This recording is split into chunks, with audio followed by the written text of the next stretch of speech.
Lisa. Love to hear you saying, "This is it, baby." It really helps to keep back to the present moment.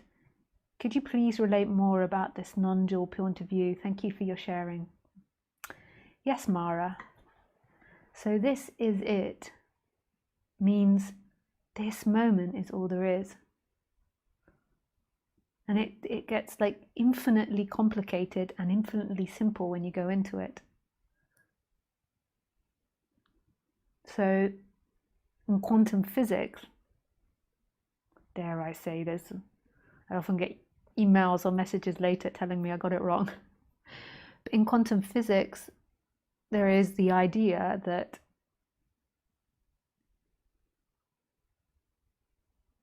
particles are in all possibilities until they're looked at. So this is all there is. And then when there's looking there, this is all there is. And what was looked at before goes back to all possibilities, which is nothing, non-existence, and all things. Isn't that mind-blowing? So all there ever is what's happening.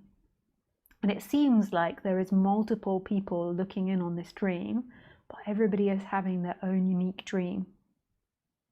And I would even go in to suggest that your life is determined by your karma. And that means by the way in which you think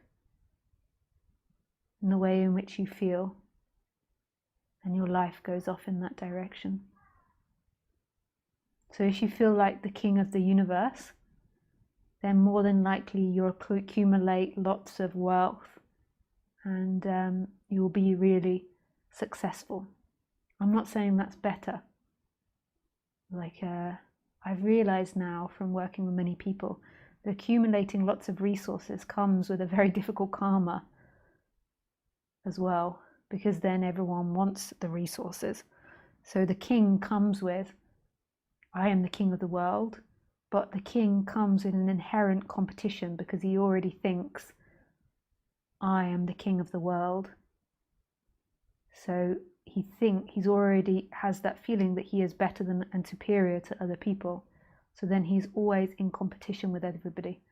So having lots and lots of resources means he has to keep all those resources and not let somebody else take him down and steal them. So everybody has their karma, and it's sad, but it's kind of perfect. So if you have the karma of I am victim, then you will normally always attract perpetrators. And then often the victim, not often, but sometimes then the victim can become the perpetrator. So everybody has their particular karma, and so in Eastern traditions, a lot of it is about working out your karma, which is kind of what's happening in non-duality. So you wake up and your karma is improving, and therefore the external dream is improving. But often we clear out our karma through experiencing that which confronts us. So like the king has to keep confronting this competition around him. He has to maintain being better than everyone. So therefore he's going to constantly be under attack. And that is the lesson for the king. That is one of the lessons for the king. Like confronting that sense of superiority. And for the victim, it's confronting that sense of victimhood. And often that is true, having the perpetrator come in again and again and again. So this is what Eastern traditions mean about our karma in the human life. It's so intelligent and brilliant and beautiful, these Eastern teachings. I come from a mixture of background because I started off in Buddhism and then I went on to Advaita, so it's really mixed. I'm like a fusion restaurant.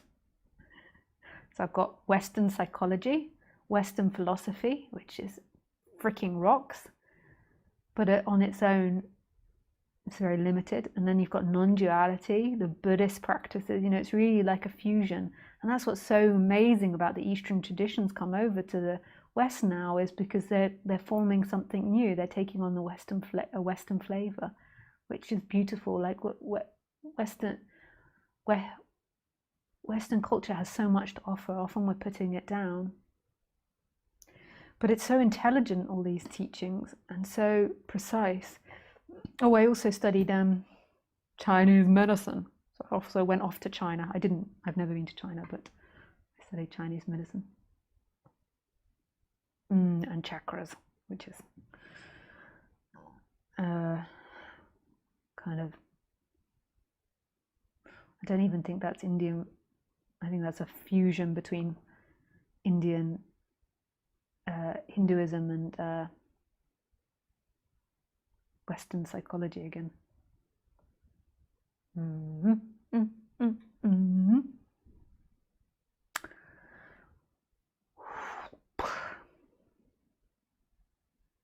Okay, thanks, Mara.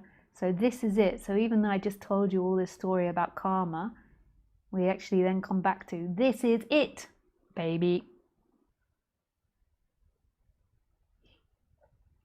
I think it's brilliant to fuse the Eastern tradition with Western psychology and science. It will definitely spawn something new and even better. Yeah, beautiful. It's amazing that the Buddha was talking about atoms like 2,000 years ago, and then we discover them in Western science. Yeah.